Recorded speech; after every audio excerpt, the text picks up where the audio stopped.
بسم اللہ الرحمن الرحیم۔ لاکھوں کروڑوں درود و سلام محمد مصطفیٰ صلی اللہ علیہ وسلم اور آل محمد پر۔ میں ہوں عمر دراز گوندل۔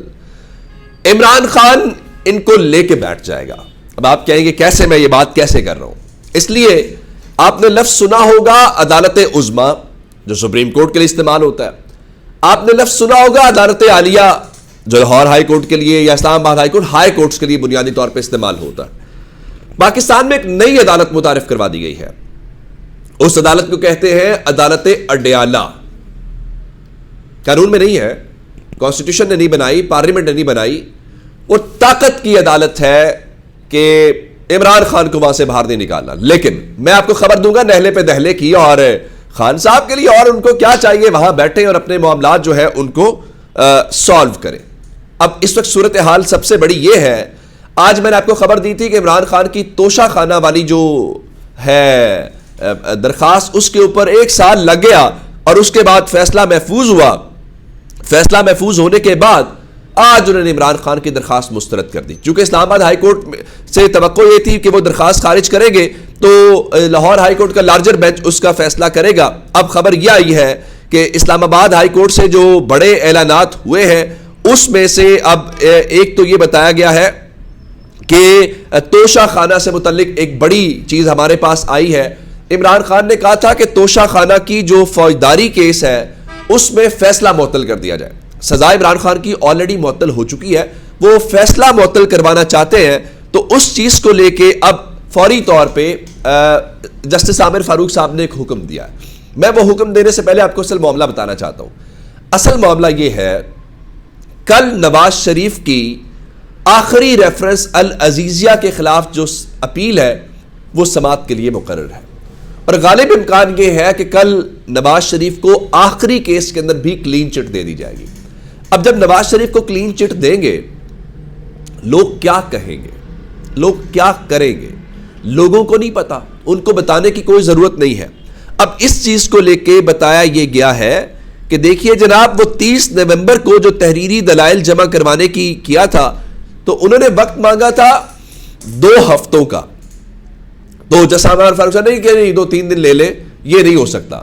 اب کمال بات یہ ہے کہ تقریباً 2 ہفتے والی بات ہی مان لی گئی، اور آج اسلام آباد ہائی کورٹ نے بتایا ہے کہ جی 11 دسمبر تک الیکشن کمیشن کے وکیل امجد پرویز جو ہے وہ دلائل دیں، اور جسٹس عامر فاروق اور جسٹس طارق محمود جہانگیری کے اوپر مشتمل ایک تحریری حکم نامہ جاری کرتے ہوئے یہ بینچ سنے گا۔ اور کہا گیا اگر 11 دسمبر کو الیکشن کمیشن نے دلائل نہ دیے تو دستیاب ریکارڈ کی بنا کے اوپر فیصلہ کر دیا جائے گا۔ نہیں، عمران خان کے معاملے میں فیصلے جلدی نہیں ہوتے۔ 2-3 دن کی آپ نے بات کی تھی، 11 تاریخ اور 30 نومبر میں کتنے دن کا، 11-12 دن کا تو پڑتا ہے، تو الیکشن کمیشن والے بھی 2 ہفتے کا ٹائم مانگ رہے تھے۔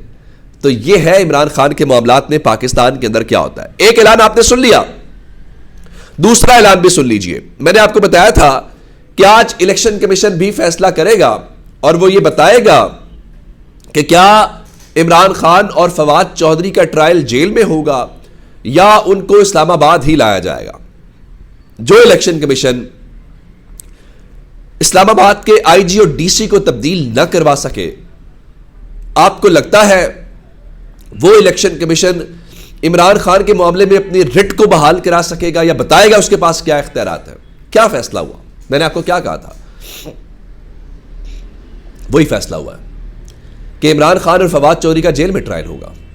اسد عمر کے متعلق فیصلہ کر لیا ہے، اور کہا جی وزارت داخلہ نے جو رپورٹ دی ہے اس رپورٹ کی روشنی کے اندر یہ فیصلہ ہوا ہے، اور 13 دسمبر کو اڈیالہ جیل کے اندر ٹرائل کیا جائے گا۔ بالکل ٹھیک ہے، یعنی 13 تاریخ سے اب الیکشن کمیشن جو ہے وہ چل کے عدالت اڈیالہ میں عمران خان کے پاس جایا کرے گا، اور یہ آئینی ادارہ ہے، یہ ایسا ہی ہے جیسے سپریم کورٹ اور ہائی کورٹ آئندہ عمران خان کا کیس سننے اڈیالہ جیل جایا کرے۔ یہ کمال عمران خان کے معاملے میں بھی ہو سکتا ہے، لیکن کیا اس سے عمران خان کے مقبولیت کم ہو رہی ہے؟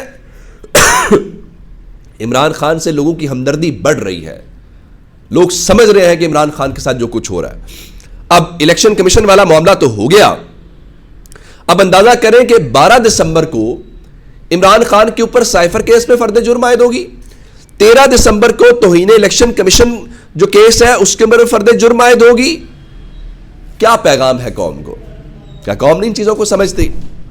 یہ ساری چیزیں پاکستان کے اندر ہوتی ہوئی ہمیں دکھائی دے رہی ہے اور پاکستان کے لوگ سمجھتے ہیں. اور دوسری جانب آج نواز شریف کی لاہور میں دوڑیں لگی ہوئی ہیں جس کو وہ چوتھی بار وزیر اعظم بنانا چاہتے ہیں.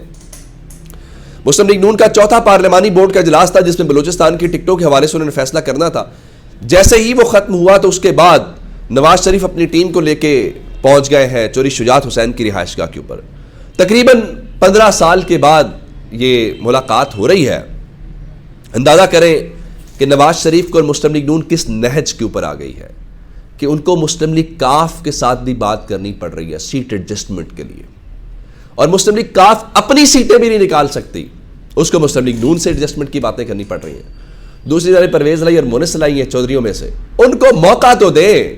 وہ گجرات کیا, چکوال کیا, منڈی بہاؤدین کیا, لاہور سے بھی آپ کو سیٹیں نکال کے دکھائیں. فرق کیا ہے؟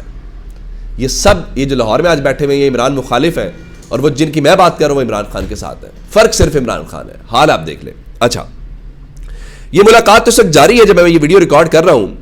اور دوسرے نمبر کے اوپر چل کے آج خبر یہ بھی ہے کہ نواز شریف جو ہے وہ ڈپٹی اسپیکر پنجاب اسمبلی جو سابق ہیں دوست محمد مزاری, ان کے گھر بھی جائیں گے. کیوں جائیں گے؟ ایک تو یہ ہے کہ چلے جنوبی پنجاب کے لوگ شامل کرنے ہیں. دوسرا جی پنجاب اسمبلی میں جو انہوں نے آئین اور قانون کا ساتھ دیا اس پہ ان کا شکریہ ادا کرنے ان کی رہائش گاہ کے اوپر جائیں گے. نواز شریف کو کیا کیا پاپڑ نہیں بیلنے پڑ رہا ہے کہ دوست مزاری کے گھر بھی جانا پڑ رہا ہے. کیا ساتھ دیا تھا آئین اور قانون کا؟ یہ دیا تھا کہ جب پرویز لائی اور حمزہ شہباز کا سی ایم شپ کا مقابلہ تھا تو چوری شجاعت نے ایک لیٹر لکھا تھا اور لیٹر کی بنیاد پر نواب نے سپریم کورٹ نے اس فیصلے کو اڑا دیا. اور دوست مزاری اس وقت پاکستان تحریک انصاف کے ٹکٹ یا پاکستان تحریک انصاف کے ووٹوں سے ڈپٹی اسپیکر بنا ہوا تھا. کیا عزت کمائی, کیا حیثیت رہ گئی. لیکن نواز شریف کو یہ سب کچھ جو ہے وہ کرنا پڑ رہا ہے.